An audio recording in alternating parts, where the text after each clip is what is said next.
আজকে যেটা নতুনভাবে শিখতে যাচ্ছি সেটা হচ্ছে যে আমরা যে ত্রিকোণমিতি করেছিলাম সেই ত্রিকোণমিতির গুণানুপাতগুলো কি, অর্থাৎ প্রত্যেকটা অ্যাঙ্গেলের উপরে বেস করে আমরা যে সকল জিনিসগুলো শিখেছি, যেমন থিটা, আলফা, বিটা, গামা, এগুলো সমস্ত সূত্রকোণ এবং এই কোণগুলোর মান যখন 30 ডিগ্রি হবে, যখন 45 ডিগ্রি হবে, যখন 60 ডিগ্রি হবে, যখন 90 ডিগ্রি হবে, তখন তার মানগুলো কীভাবে হবে। বেশিরভাগ স্কুলের টিচাররা যা বলেন সেটা হচ্ছে যে স্টুডেন্ট এই ছকটা দেখো, ভালো করে ছকটা মনে করে রাখো, এরপরে যখন ত্রিকোণমিতির মান যখন শুরু হবে sin 45 প্লাস tan 45 এর মান কত, তখন এইগুলো দেখে দেখে, এই রূপগুলো দেখে দেখে মান বসিয়ে দেবে। কিন্তু আদৌ এত বড় ছক মুখস্থ করা সত্যি সত্যি সম্ভব নয়। যারা পড়াশোনা করে মুখস্থ করতে পারে তাদের কথা আলাদা, কিন্তু যাদের পক্ষে মুখস্থ করাটাই একটা সমস্যা, তাদের জন্য একটা পদ্ধতি আছে। আগে দেখো, এই কোণ অনুপাতের এই যে ডিগ্রি আর হচ্ছে থিটার বেস, যেমন একে লিখেছি sin 30, এখানে লিখেছি π/6। অ্যাকচুয়ালি ত্রিকোণমিতিতে এই পাই কথার অর্থ হচ্ছে 180 ডিগ্রি পাই, অর্থাৎ এই 180 কে যদি 6 দিয়ে ডিভাইড করি 180/6, তাহলে পাবো হচ্ছে 30 ডিগ্রি। এই দেখো sin 30, এটা হচ্ছে 30 এর ভ্যালু। সিমিলারলি 45 যদি হয়, 45 পেতে গেলে পাবো হচ্ছে 180 divided by 4 is equal to দেখো 45। তেমনি যদি নাকি 60 ডিগ্রি চাই তাহলে লিখবো হচ্ছে 180/3, এই দেখো 60। নেক্সট যদি 90 হয় তাহলে 180/2, দ্যাট ইজ 90। এই সমস্ত ডিগ্রি মান বার করার জন্য অনেক সময় π/3, π/2, π/4, π/6 এভাবে বলে দেয়, কিন্তু সেক্ষেত্রে মনে করে দেখো 180 সঙ্গে যদি এইগুলো ডিভাইড করা হয় তাহলে এই মানগুলো পাওয়া যেতে পারে। এবার প্রশ্ন হচ্ছে যে আমরা যেটা বলেছিলাম যে সাইন 0-তে 0, কিন্তু 30-তে যে 1/2 হয় বা 45 = 1/√2 হয়, √3 হয়, sin 60 বা 90 = 1। প্রশ্ন হচ্ছে এই রুট যদি কেউ রুট না জানে, বর্গ কথার অর্থ কি, এটাকে বলে হচ্ছে বর্গ। বর্গ কি না, সমজাতীয় রাশির গুণফল করলে আমরা পাই, দ্যাট ইজ 2 × 2। অ্যালজেব্রিক ফর্মুলা এটা লেখা হয় 2 স্কয়ার। এই 2 স্কয়ার এটা হচ্ছে মান, যার ভ্যালু হচ্ছে 4। এবার 4কে যদি এই বর্গ দিয়ে প্রকাশ করি তাহলে পাবো হচ্ছে 2। প্লাস মাইনাস কেন লেখা হয়, আগের বার বলেছিলাম +-2, that is +2 × +2 is equal two 4। Similarly -2 × -2 সেটাও 4, কারণ minus into minus is equal two plus. সুতরাং রুটের মান বা বর্গের মানের জন্য এই সমস্ত ভ্যালুগুলো এসেছে। আমরা করণী করতে গিয়ে এই বর্গটাকে আরো ভালো করে শিখবো, কিন্তু আজকে দেখো যে কিভাবে এই sin 30, 45, 60, 90 কিভাবে আসে, এই শুধুমাত্র এই সব মুখস্থ না করেও বার করা যায়, সেটার পদ্ধতিটা একবার ভালো করে লক্ষ্য করো। দেখো লেখা আছে sin 30 = 1/2। টিচার বলছেন স্টুডেন্ট sin 30 = 1/2 বলবে, sin 45 = 1/√2, sin 60 = √3/2, sin 90 = 1। ভুলে গেলাম কি বলেছিল টিচার, পাশের স্টুডেন্ট কি যেন ডাকলো, ভুলে গেলাম কি করতে হবে। মনে রাখার উপায় হচ্ছে তোমরা 1√1/4 √2/4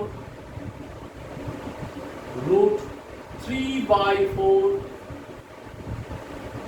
√4/4 এই যদি করো, 1/4, √2/4, √3/4, √4/4 এই যদি করো তাহলে এই সাইনের সব কটা ভ্যালু পেয়ে যাবে।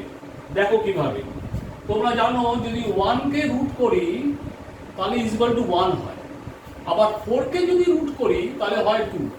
তাহলে 1/4 লেখা যায় হচ্ছে 1/2, ইট ইজ 30 ডিগ্রি। দেখো নেক্সট √2/4, যদি 2/4 এইভাবে লিখি তাহলে এটা রিডিউস হয়ে হয় 1 আর এটা রিডিউস হয়ে হয় 2। তাহলে √1/2 এইটা যদি লেখা হয় তাহলে √1 এর ভ্যালু আমরা জানি 1, কিন্তু √2 এর বর্গ করা পসিবল নয়। √2 এর বর্গ হয়, √2 এর বর্গ হচ্ছে 1.414, সেটা পরে আমরা শিখবো ত্রিকোণমিতির হাইট এর ডিসটেন্স। এখন √3 1.753 এরকম সামথিং কিছু হবে, কিন্তু দেখে না এই √2 যেহেতু হয় না, সুতরাং আমাকে লিখতে হবে হচ্ছে 1/√2। তাহলে আমরা 45 লিখবো 1/√2। এটা হচ্ছে sin 45 এর মান, এটা 1/√2। নেক্সট 3√3/4। কিভাবে? √3 বর্গ পসিবল নয়, পসিবল নয়, পসিবল। √3 এর ভ্যালু দেওয়া থাকবে ত্রিকোণমিতিতে যখন হাইট এন্ড ডিসটেন্স করতে যাবে 1.7343752 এরকম কিছু।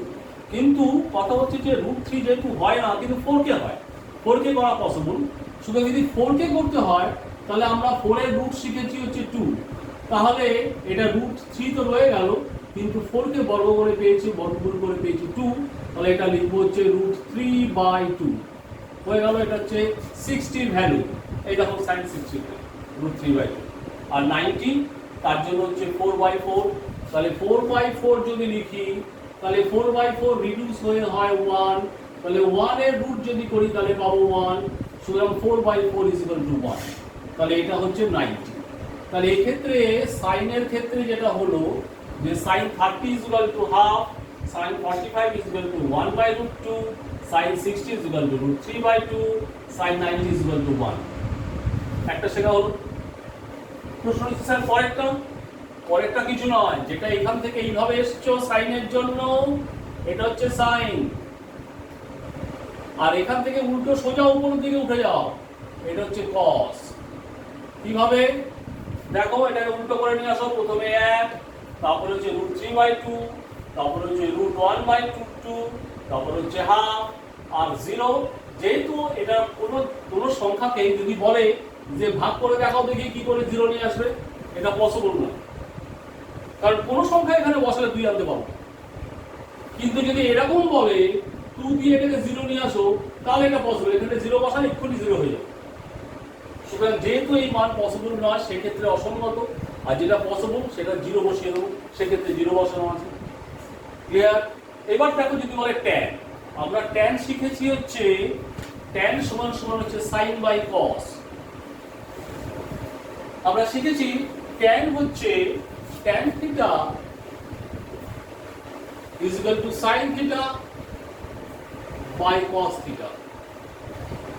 এই ফর্মুলা ধরে যদি এরকম করি দেখি 0/1 যদি করি তাহলে 0। নেক্সট sin হচ্ছে sin 30 that is tan 30 যদি এটা হতো tan 30 দেখো এই যে tan 30 ভ্যালু 1/2, কিভাবে এলো না 1/2/√3/2। চলো ইনভার্স করো, ইনভার্স করলে হবে 1/2 * 2/√3, এই দুটো কেটে চলে গেল, তাহলে 1/√3, this is 1/√3 tan 30। নেক্সট হচ্ছে এটা কি tan 45 ভ্যালু কত 1, কিভাবে tan 45 এর ভ্যালু 1 হয়, সেক্ষেত্রেও sin/cos, সেখানে sin হচ্ছে কত 1/√2 1/√2, ইনভার্স করো 1/√2 * √2/1 = 1, ক্রস হয়ে যাবে কেটে, এটা কেটে চলে গেল, তাহলে 1 রইল, ইট ইজ 1।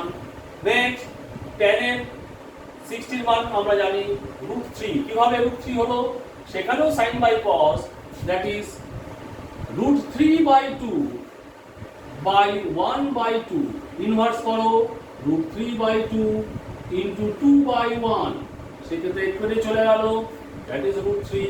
আর অসঙ্গত কেন সেটা বলেছি, যেটা 0 হয় সাধারণত ক্ষেত্রে অপোজিট অসঙ্গত হয়, অথবা 1 হলে অসঙ্গত হয়।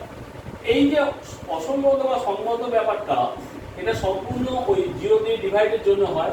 তুমি এই যে পার্টটা যেটা তোমাকে এইভাবে দেখানো হলো sin/cos = tan যখন পেলাম, ধরো আমরা শিখেছি sin θ = 1/cosec, সুতরাং এটা 1/cosec যদি করতে হয় তাহলে অসঙ্গত পাবো, এটার 1/, যদি করতে হয় তাহলে 2 পাবো। দেখো 1/2 যদি নাকি cosec এর ভ্যালু যদি 30 পেতে হয়, কোসেক 30 যদি পেতে হয়, কোসেক 30 যদি পেতে চাই তাহলে কি করতে হবে? না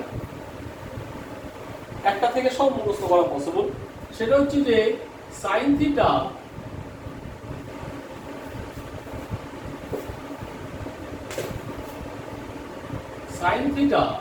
is equal to 1 by cosec theta. তাহলে যদি সাইনের ভ্যালু যদি দেখি হাফ হয় তাহলে 1 বাই হাফ ইনভার্স করলে হয় 1 by 2 into 1 is equal to 2। এই দেখো 2, কোসেকের 30 ভ্যালু 2। সিমিলারলি যদি দেখি রুট 2 পেতে হয় সেক্ষেত্রেও সাইন বাই কস করলে পরে যেহেতু কোসেক থিটার মান সাইনের অপোজিট হয়, সুতরাং এটার অপোজিট করলে রুট 2 পাবো, এটার অপোজিট করলে জাস্ট ইনভার্স ফর্ম, এটার অপোজিট করলে 1ই হয়। সেক যদি হয় তাহলে কসের সঙ্গে সম্পর্ক হবে, তার ইনভার্স ফর্ম। যদি ট্যান হয় তাহলে তার ইনভার্স ফর্ম যা আছে তাই হবে। সুতরাং এই তিনটের মান অনলি দিস 3 যদি তুমি 1 বাই রুট দিয়ে যদি 1 by 4, root 2 by 4, root 3 by 4, root 4 by 4 যদি করো তাহলে তুমি এই তিনটে মান যদি পাও তাহলে তার ইনভার্স ফর্ম বাকি তিনটে মান তুমি পেতেই পারো। বেশিরভাগ ক্ষেত্রে যারা এই অঙ্কগুলো যার উপরে আসে সেটা হচ্ছে হাইট অ্যান্ড ডিস্টেন্সের একটা বড় চ্যাপ্টার। সেই চ্যাপ্টারের উপরে বেশিরভাগ ক্ষেত্রেই আমরা সাধারণত মানগুলো ট্যানের উপরে বেস করে হয়, অনেক সময় সাইন দিয়েও করতে হয় অথবা কট দিয়েও করতে হয়, যাই করতে হয় এই তিনটের উপরে বেশি পরিমাণ থাকে।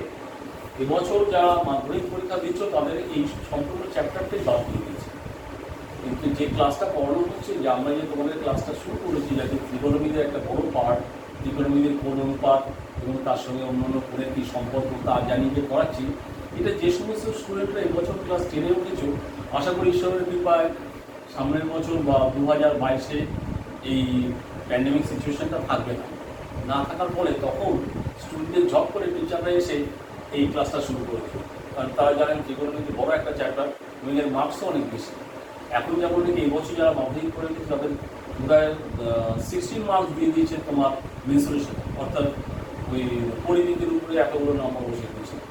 তো আমরা নেক্সট দিন পরিমিতির ক্লাসও করবো, আবার সার্টস মানে করণের ক্লাস করবো, কারণ এই ভ্যালুটা করাতে গেলে পরে এর মান বোঝাতে গেলে কী করে রুটের মানগুলো আসে, তাতে করণীটা যদি ভালো করে বুঝে নাও তাহলে পরবর্তীকালে আমরা যে ত্রিকোণমিতি নেক্সট চ্যাপ্টার আমরা ধরতে যাবো হাইট অ্যান্ড ডিস্টেন্সের অনুপাতের আলো, তোমরা অঙ্ক পাঠিও। যদি তোমাদের কারো কোনো সমস্যা থাকে তোমরা জানিও যে স্যার আমার এই প্রবলেম হচ্ছে, অথবা যারা ইংলিশ মিডিয়াম স্টুডেন্ট পড়ায় আমি তাদেরও ভালোবাসি, এরও এই সমস্ত জিনিসগুলো যেগুলো বাংলায় বলেছি তারও ইংলিশ মিডিয়ামেরও এই ইংলিশ পদ্ধতিরও কবিতা আছে, যে কবিতা পড়ে আমরা ত্রিকোণমিতির মানও পেতে পারি।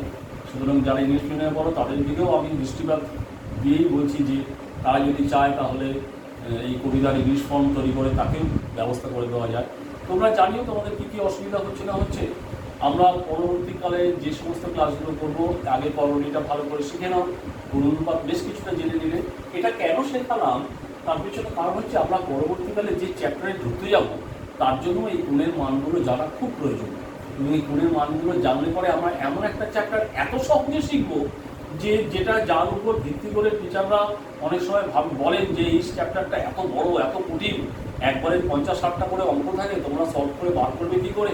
কিন্তু সত্যি কথা হাইট অ্যান্ড ডিস্টেন্সের অঙ্কগুলো এত সোজা যে যারা এই ফর্মুলাগুলো বা আমার এই পদ্ধতিগুলো ঠিকমতো ফলো করে দেখবে, অনুসরণ করবে, তারা সেই অঙ্কগুলো অনায়াসে জলের মতো করে দিতে পারবে।